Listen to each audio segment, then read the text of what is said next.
Halo semuanya, Assalamualaikum warahmatullahi wabarakatuh. Perkenalkan, nama saya Nur Atika Basila. Saya akan mempresentasikan mengenai perencanaan kampanye yaitu kekerasan seksual. Oke, kampanye yang akan saya usung yaitu mengenai gerakan anti kekerasan seksual pada perempuan dan anak. Oke, selanjutnya saya akan menjelaskan alasan saya mengapa saya mengkampanyekan gerakan anti kekerasan seksual pada perempuan dan anak.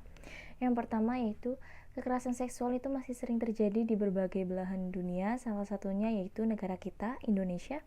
Kemudian korban kekerasan seksual itu tidak hanya terjadi pada perempuan dan anak-anak. Tidak menutup kemungkinan bahwa laki-laki juga bisa menjadi korban kekerasan seksual. Kemudian, kekerasan seksual merupakan sebuah tindakan, perbuatan, maupun ucapan yang dilakukan oleh seseorang untuk menguasai ataupun memanipulasi seseorang untuk ikut terlibat dalam aktivitas seksual yang tidak dikehendakinya. Kemudian, kekerasan seksual itu selalu mengalami peningkatan di setiap tahunnya. Peningkatan paling tajam yaitu terjadi pada tahun 2004. Oke, selanjutnya peningkatan kasus kekerasan seksual menurut catatan Komnas Perempuan yaitu pada tahun 2003 kasus kekerasan seksual yang dilaporkan mencapai 7.787. Kemudian pada tahun 2004 terjadi lonjakan yang cukup tinggi, kekerasan seksual yang dilaporkan yaitu mencapai 14.020. Kemudian pada tahun 2016 kasus masih mengalami peningkatan yaitu mencapai 259.150. Kemudian pada tahun 2017 kasus masih mengalami peningkatan juga yaitu mencapai 348.446. Kemudian pada tahun 2018 kasus kekerasan seksual masih mengalami peningkatan juga yaitu mencapai 406.178. Kemudian alasan mengapa kasus kekerasan seksual itu masih juga mengalami peningkatan yaitu menurut saya ada 3 alasan. Yang pertama, masih lemahnya penegakan hukum yang ada di Indonesia. Kemudian yang kedua, masyarakat masih banyak yang menganggap bahwa kekerasan seksual baik verbal maupun non-verbal itu merupakan suatu hal yang biasa. Yang ketiga, banyak korban kekerasan seksual itu memilih diam daripada melaporkan karena takut akan dianggap rendah oleh sebagian masyarakat di Indonesia. Oke, selanjutnya yaitu tujuan kampanye. Tujuan kampanye gerakan anti kekerasan seksual pada perempuan dan anak yaitu ada 4. Yang pertama, menggalang gerakan solidaritas berdasarkan kesadaran bahwasannya kekerasan seksual merupakan pelanggaran hak asasi manusia. Yang kedua, mendorong kegiatan bersama untuk menjamin perlindungan terhadap korban kekerasan seksual. Yang ketiga, yaitu mendorong keterlibatan semua lapisan masyarakat, baik pemerintah, komunitas, maupun kelompok milenial terhadap pengesahan undang-undang atau RUU penghapusan kekerasan seksual.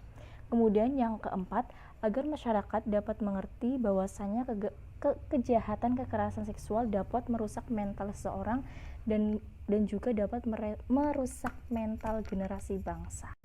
Oke, selanjutnya untuk tema kampanye gerakan anti kekerasan seksual pada perempuan dan anak yaitu tangani dan kenali.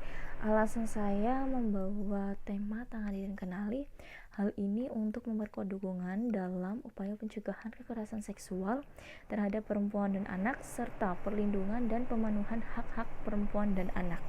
Kemudian dukungan bisa dilakukan dengan melalui tidak menghakimi korban, mendengarkan masalah, terus kemudian membantu menyelesaikan masalah, membantu proses penyembuhan mental korban, mendampingi korban dalam proses hukum yang sedang berjalan, dan bisa juga membantu berupa dana maupun materi. Oke, selanjutnya yaitu program kampanye. Program kampanye gerakan anti kekerasan seksual pada perempuan dan anak dimaksudkan agar kekerasan seksual itu mengalami penurunan di setiap tahunnya. Program yang pertama yaitu membuka akses saluran pengaduan pada level yang paling tertinggi. Terus kemudian memberikan penguatan hukum mengenai kekerasan seksual. Dan yang ketiga yaitu membangun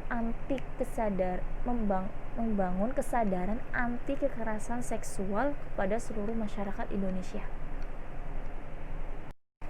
Oke, kemudian yaitu target sasaran kampanye. Yang menjadi target sasaran kampanye yaitu seperti pemerintah, masyarakat, dan juga media. Dari pemerintah, unsur yang menjadi target kampanye yaitu dari pemerintah pusat, dari pemerintah daerah, terus kemudian juga ada aparat penegak hukum, Dewan Perwakilan Rakyat, ada Departemen Agama, dan juga ada Dinas Pemberdayaan Perempuan dan Anak. Kemudian dari masyarakat, seluruh masyarakat harus menjadi target sasaran, yaitu dari yang dewasa maupun yang muda, dari laki-laki maupun perempuan. Kemudian ada juga media diharapkan dapat ikut serta mengkampanyekan gerakan anti kekerasan seksual, baik dari media online maupun dari media bukan online.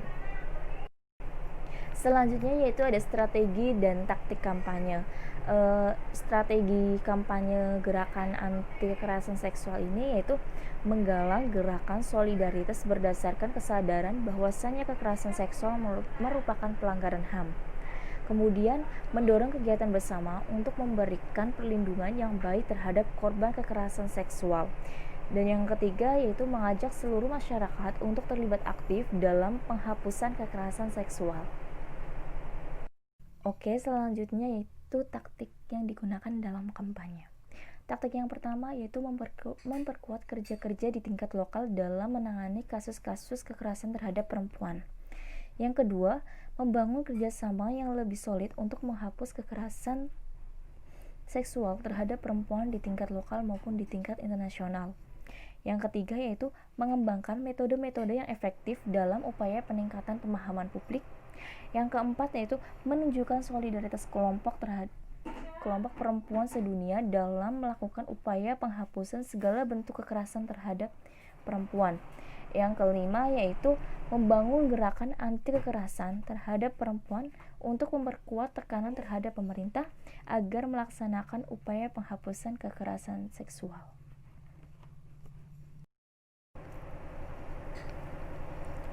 Selanjutnya yaitu rumusan isi pesan kampanye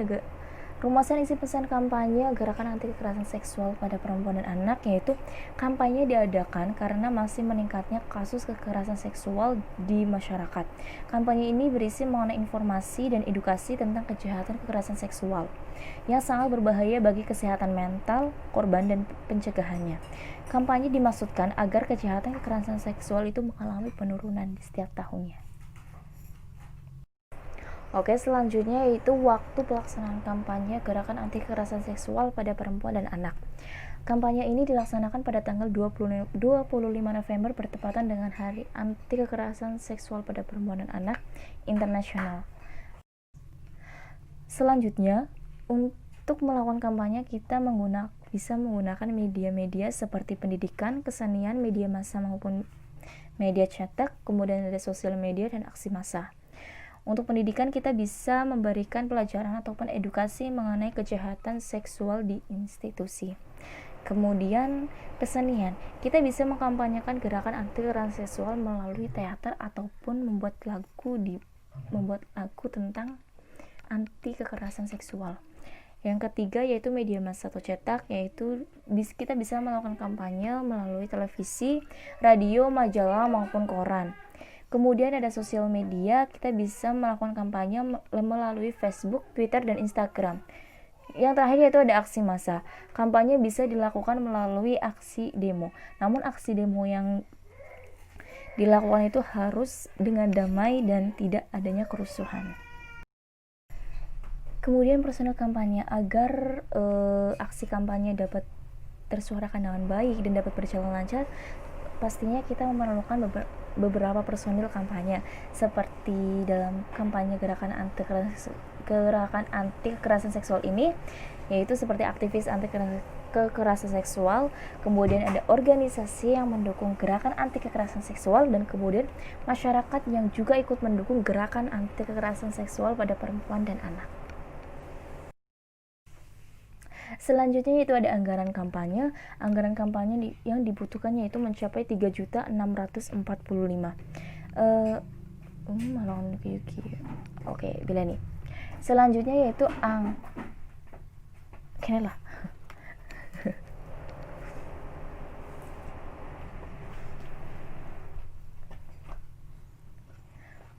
Oke, selanjutnya yaitu anggaran kampanye. Anggaran kampanye yang dibutuhkan yaitu mencapai 3.645. Anggaran kampanye ini meliputi dari kesekretariatan, pembuatan banner, fotokopi selebaran, dan konsumsi. Kesekretariatan membutuhkan uang sebanyak 700.000. Kedua yaitu pembuatan banner. Pembuatan banner membutuhkan uang dengan nominal 1 juta rupiah. Kemudian ada fotokopi selebaran, yaitu total yang dibutuhkan mencapai 210.000. Kemudian ada juga konsumsi, total yang dibutuhkan mencapai 1.735, dan total menjadi 3.645.000. Oke, selanjutnya yaitu penyajian proposal. Penyajian proposal disajikan dengan sangat menarik, singkat namun tetap detail. Proposal berisi tentang alasan mengapa kampanye dilaksanakan, kemudian kegiatan apa saja yang akan dilaksanakan, tujuan kegiatan, susunan panitia, bentuk kegiatan, sasaran, terus kemudian dan juga anggaran kegiatan. Proposal ini disajikan dengan cukup menarik agar para donasi itu berminat untuk memberikan donasi pada kampanye ini. Oke, sekian presentasi dari saya. Terima kasih. Wassalamualaikum warahmatullahi wabarakatuh.